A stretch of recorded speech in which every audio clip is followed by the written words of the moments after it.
लाली बिंदिया तनिंदिया ले भागल नथुनिया पागल कइले बा। होठवा तोहार जैसे भोर के किरनिया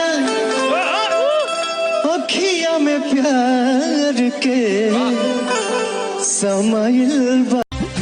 सोनपुर ताला गेला सुघराई गाल खोल खोल गोरखपुर के गोराई।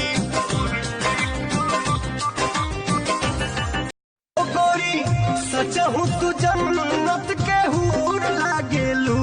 गोरी सचहु तू जन्नत के हूर लागेलू। सोना चांदी नहीं हीरा कोहिनूर। प्यार में तोहरा बिकाइल बानी भार से नहीं मिलत बाबूजी के डार से। ऐसन रूपवा सजावल का होई जब देखी न के हो गौर से। ना के हुआ टल बड़ुए आ ना ही के हुआ टी हो। जीला हवे आरा यही जा मरद होले खाटी हो। बुझतानी हो बुझतानी जवन चक्कर चलावतार हमके छोड़ भाभी ये क्या पटावतार। हम बनी गाँव में आ तू बाडू टाउन में। हम बनी गाँव में आ तू बाडू टाउन में। लागत जवानी कट जाए। हाय हाय हाय जिए के परी तोहरा अब हमरा बिन। जिए के परी तोहरा अब हमरा बिन।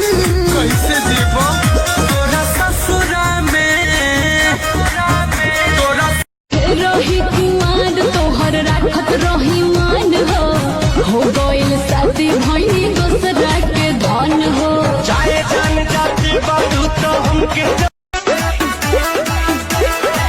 कातिल जवानी फरहबी अदाब। एही पाया बाबू दुनिया फिदा। हेलो हाय बाबू कैसे हो मेरे सोना। मैंने बात की है तुमसे मुझे आ रहा है रोना। और इतना तो करता प्यार और करे क्या। सुनो ना बोलो कॉल करी क्या। क्या कॉलेज अब दिल ना किसी से लगाएंगे। सब दिखावा है लाखों आएंगे लाखों जाएंगे। मेरे माला मेरे पापा आएंगे। करबना शादी कुछ कर जाइब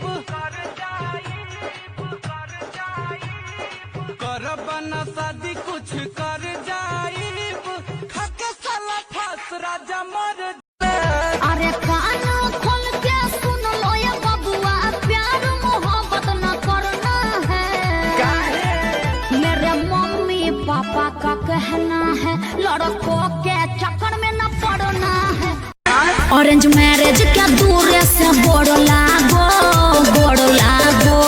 ठीक है कहतन जागो ग्राहक जागो लड़की लेकर भागो।